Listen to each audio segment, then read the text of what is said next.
Hamıya salam. Bugün Gəray Aşırovun Möhtəşəm 26 kitabından sınaq 9-da 40-cı sualın izahını sizinlə paylaşacağım. Keçək sualımızın izahına. Şərtdə deyilir ki, 40x qram 20%li məhluldan, mən yazıram buradan, yəni 40-cı sualda burada yazıram. X qram 20%li məhlul deyir bizə. Biz buradan tapmalıyıq ki, nə qədər duz var. Yəni x-in 20%-ni tapmalıyıq. Yəni 0,2x duzumuz var bizim. 0,8x nəyimiz var? Suyumuz var. Və şərtdə deyilir ki, ilk öncə suyun 25%-i buxarlandırılır. Yəni burada su deyil, suyun mən 1/4-ni, yəni 0,8x-in 1/4-ni buxarlandırıram.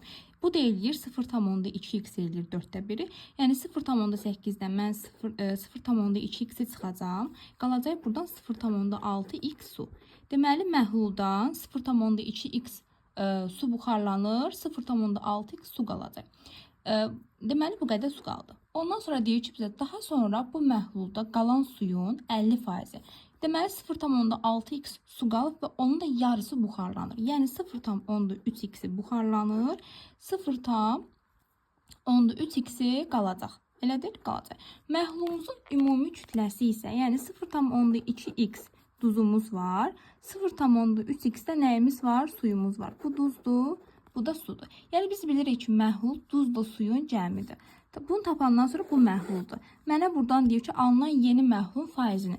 Faiz omega ilə tapılır. Omega bərabərdir. Biz faizi tapmaq üçün duzun kütləsini məhlulun kütləsinə, yəni duzla suyun cəminə bölmək lazımdır. Burada 0,2x-i böləcəm. Bunların cəmi 0,5x eləyəcək. Axırda da vuracam neçəyə? 100%-ə vuracam.